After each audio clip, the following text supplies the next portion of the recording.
The Rundown with Carrie Saldo podcast is funded by Armbrook Village Senior Living in Westfield, offering assisted living and compass memory support with evidence-based treatment for those with memory loss. More at armbrookvillage.com.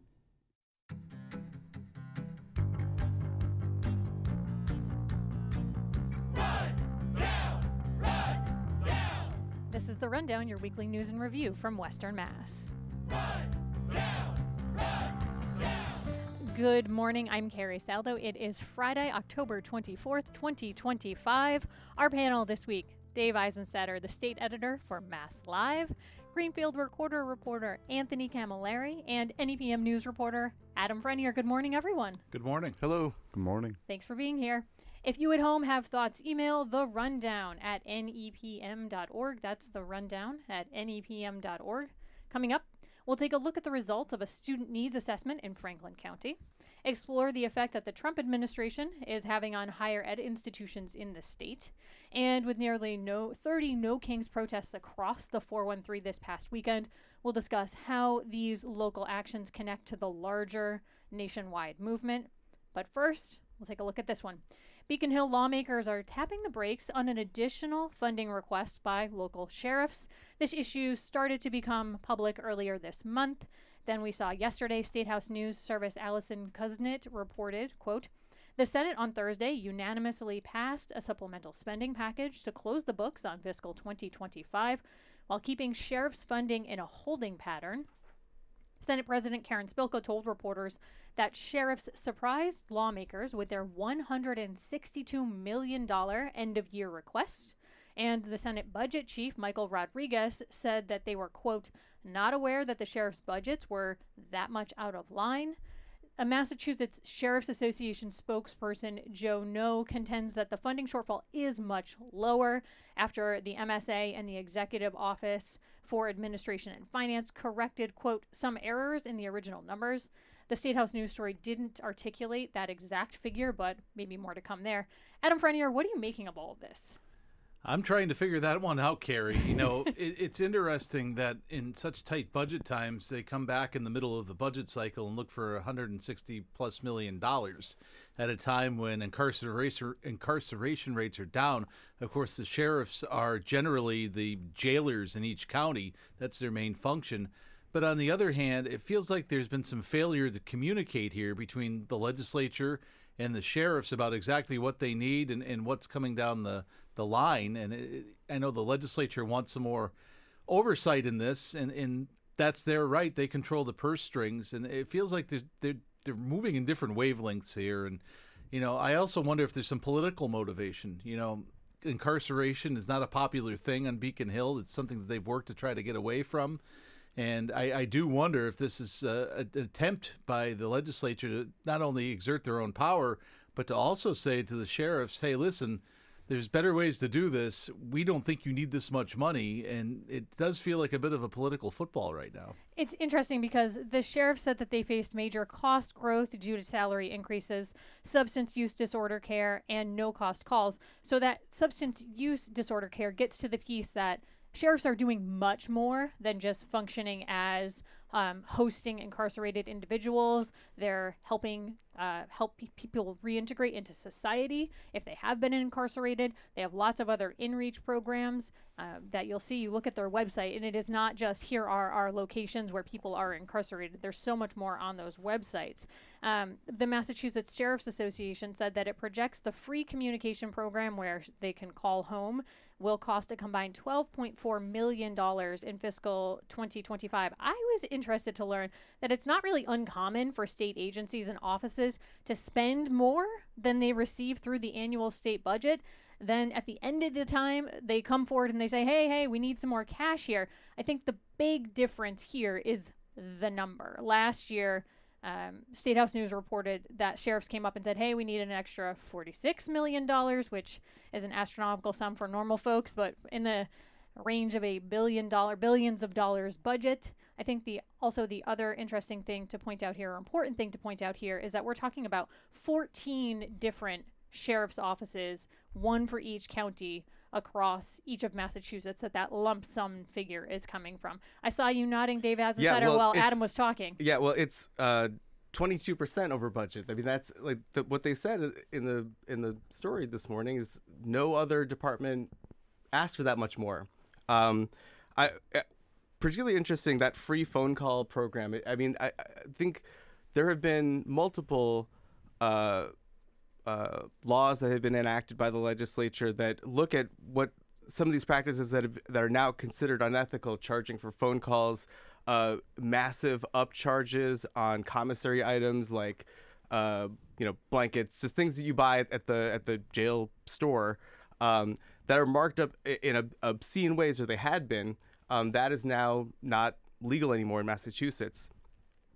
We had a story, I think about a year ago in Bristol County about paying for air conditioning in a jail off of the supplements of those upcharged commissary items. So the prisoners themselves were paying for their own air conditioning. So I'm really curious to see what this new oversight panel finds, whether they are asking for money for things like air conditioning in prisons that have never had them or jails that have never had them, or what they're really using this money for. In that oversight panel, the lawmakers have called for the Inspector General's office to kind of stick their nose in here and figure out where some of these monies are coming from.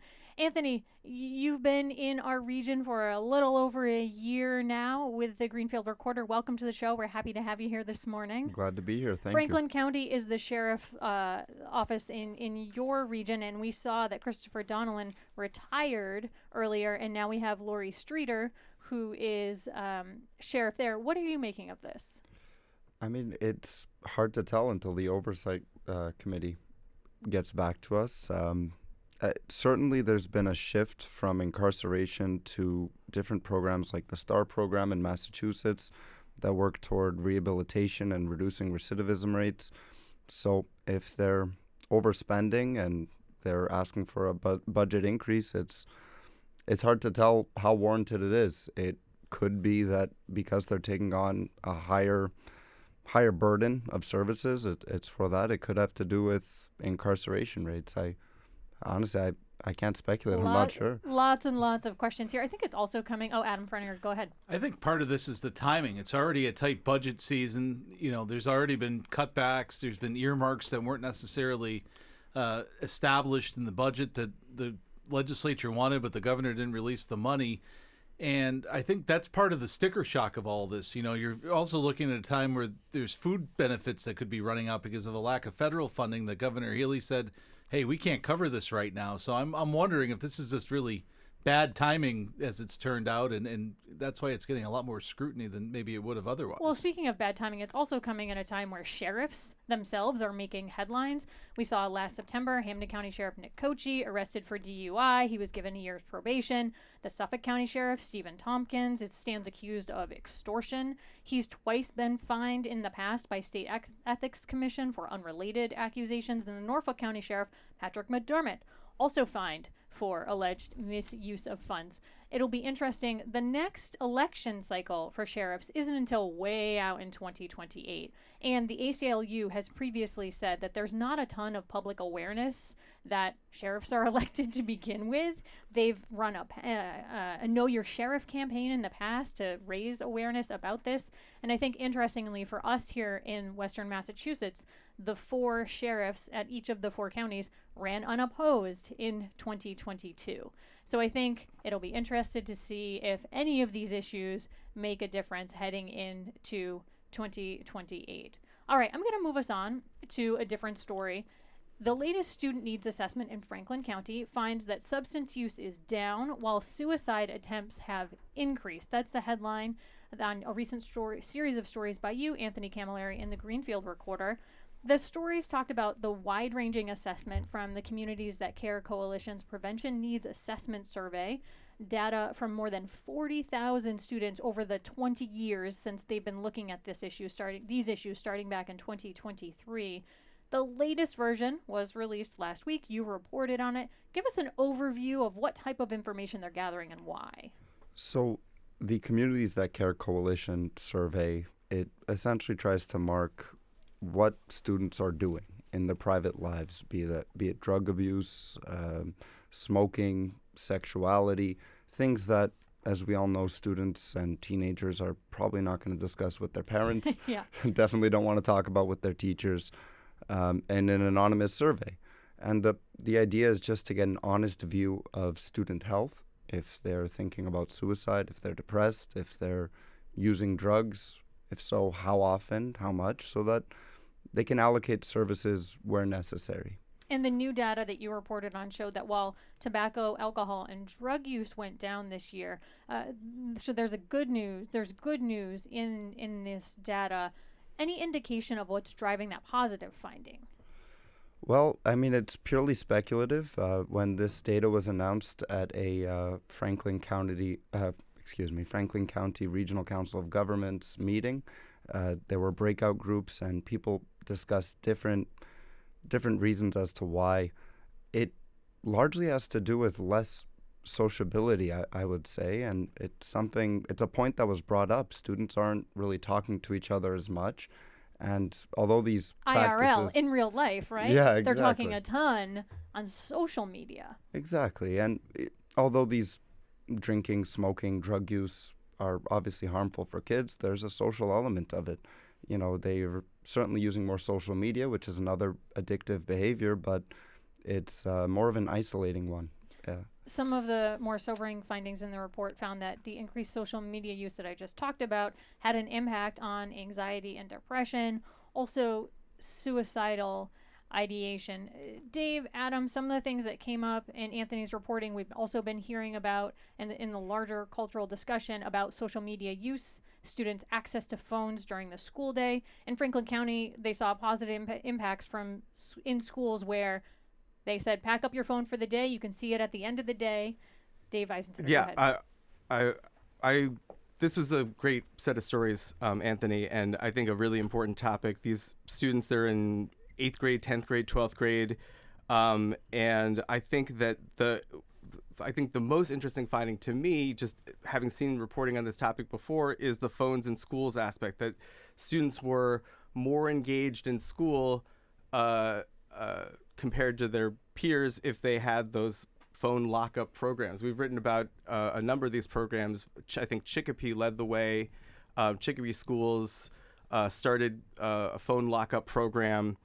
Springfield has followed a number of different schools. And I think that based on this research, you're going to see more school districts looking into those kind of programs if they're having such a pronounced effect on the students, that they are more engaged in school if they have their phones locked up, which makes sense. The phones are distracting. We know this. And anyway.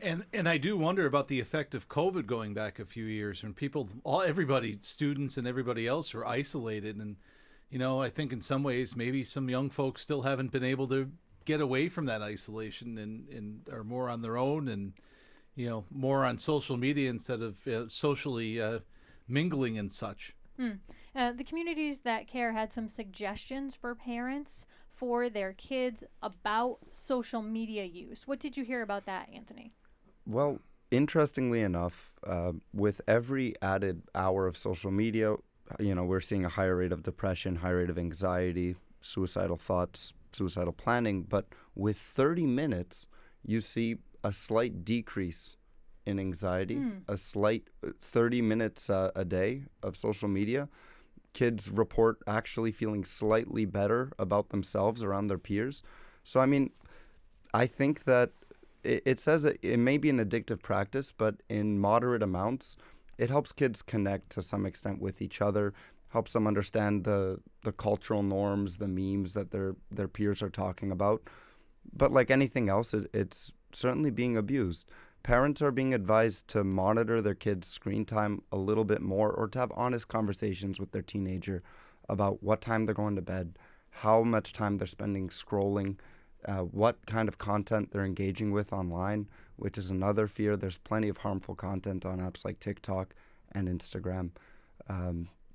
Like any other addictive practice or substance, it's really just about moderation and trying to make sure kids are staying safe with it. And parents negotiating with their kids. Quickly, go ahead. Yeah, some of the surprising interviews that our reporters had with the students was that it was actually a relief to have their phones locked up sometimes. It was more the parents that were saying, oh, we can't reach our kids, that had, not everybody has the same opinion, but it was surprising to hear the students actually being eager to give up their phones for part of the day. It's interesting to hear you say that, because those parents are the folks who went through school without ever having access to a digital device in that way. So we made it. Hopefully they will too, right? All right, still ahead on our show, changes at some higher education institutions in the state as a result of Trump administration policies, and we'll discuss whether No Kings protests will prompt change or not. Plus, scoop, sprays, and prediction from our panel. Stay with us. You're listening to The Rundown here on 88.5 NEPM. I'm Carrie Saldo.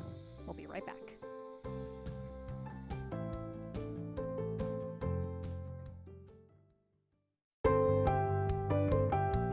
Welcome back to The Rundown here on 88.5 NEPM. I'm Carrie Saldo, joined by journalist Dave Eisenstadter, Anthony Cammalleri, and Adam Frenier. All right, we're going to take a look at some higher education reporting. As of late, MassLive's Juliet Shulman Hall, the headline on this one, the Trump administration is affecting mass higher ed, and it's not just Harvard. Harvard's been taking up a lot of the conversation lately.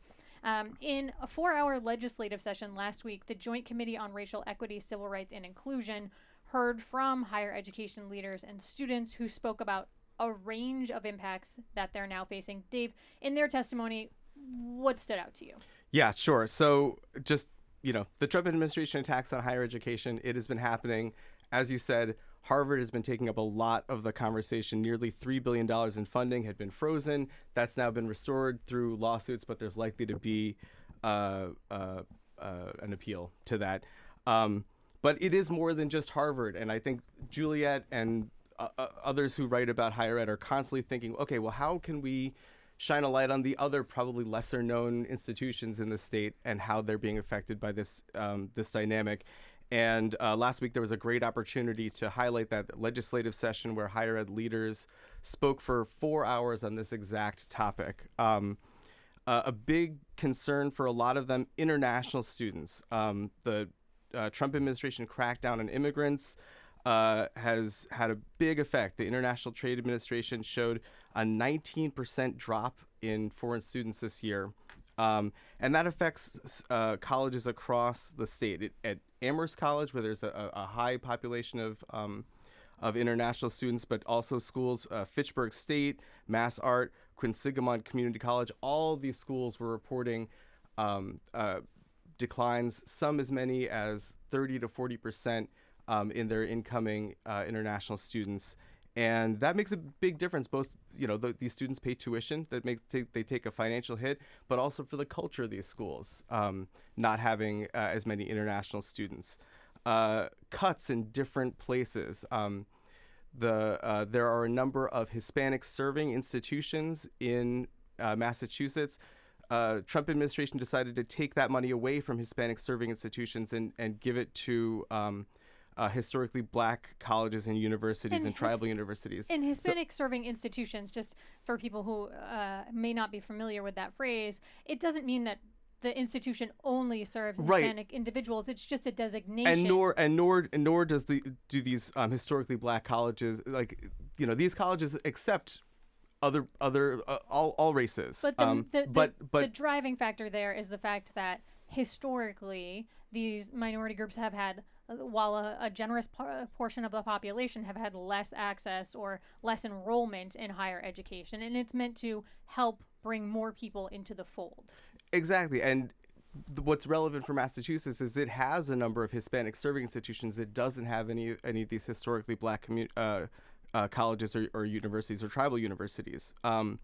Cuts to DEI programs and things that don't even affect or don't even aren't even particularly targeted towards higher education. Quinsigamond Community College talked about federal food support, where they have a food pantry for their school population that's going to have 7,000 fewer pounds of food this year, despite a growing enrollment and growing need in their for their. And Quinsigamon is just outside the 413, right there in Worcester. Central Mass. Recently, Namu Senpath of the Springfield Republican took a look at some of these international student enrollment numbers for the Pioneer Valley specifically. UMass Amherst, the largest school in the valley, with over 31,000 students, saw an increase actually in undergraduate international students, but a 39% decline in new international graduate students. And these are folks who are living in our communities, making these educational institutions more interesting, more dynamic places to attend school, but also, for all of us, a more dynamic and more interesting place to live and work. Adam Frenier, you've reported on education a time or two. As you're looking at this, what do you think about this impact on higher ed? I think one thing, especially in Western Massachusetts, we have to be aware of is the economic impact. Higher education is a big employer in the 4 western counties of Massachusetts, particularly around UMass Amherst. But, if you think about it, if there's fewer students, that means there's fewer students renting apartments or going to restaurants or buying food at grocery stores. It could also mean there could be layoffs on college campuses because there just aren't as many students. This is a real economic driver in our region, Carrie, and, if enrollments start to drop because there aren't as many students or as many international students, they could really hurt the economy around here. I'm going to move us on now because we are coming up against a time deadline to the No Kings rallies that we saw over the weekend, October 18th. Various reports from across Western Massachusetts. Jim Kinney talking about how there were more than 2,600 No Kings Day rallies and events that were planned across the country, including the National Mall in Washington, the Boston Common, and by my count on the No Kings websites, we saw about 30 locations specifically across the 4 western Massachusetts counties. Saturday's events came after months of stepped-up immigration enforcement, budget cuts targeted at Democratic states like in Massachusetts, and most recently a government shutdown, not to mention the higher ed impacts that we were just talking about. All of this happening under the Trump administration. Anthony, what was your reaction as you were watching this most recent round of protests unfold over the weekend? Well, there were a round of protests in Greenfield. I found them to be mostly peaceful, and it's an interesting show. It's enough Americans have had enough for these to be a continuous thing. We're tired of authoritarianism, and whether you're on the left or the right, I was shocked to see how many moderate Republicans there were at these protests. And I believe Trump might be losing a little bit of his loyalty from the moderate right, the right-leaning folks. It was interesting. David Brooks, who's a frequent commentator on NPR and elsewhere, who does characterize himself as center-right politically, said that he was really impressed with these rallies and that he considers them to be, quote, pro-American. He felt like previous protests, maybe Occupy and the like, he wouldn't have felt comfortable at such a place. He would have felt really out of place. But given the tenor, the peaceful nature, the things that are being discussed, he felt like that is, like Anthony was saying, pulling potentially more people into the fold. For his part, President Trump said that he kind of thought of these as a nothing burger. I'm not quoting there, I'm paraphrasing generously. But he did talk about that the protesters were not representative of this country, classified the numbers as small. And it is important to point out that he took issue with the use of the word king.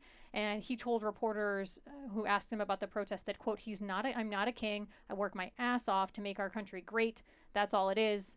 I'm not a king at all. Dave Eisenstadter.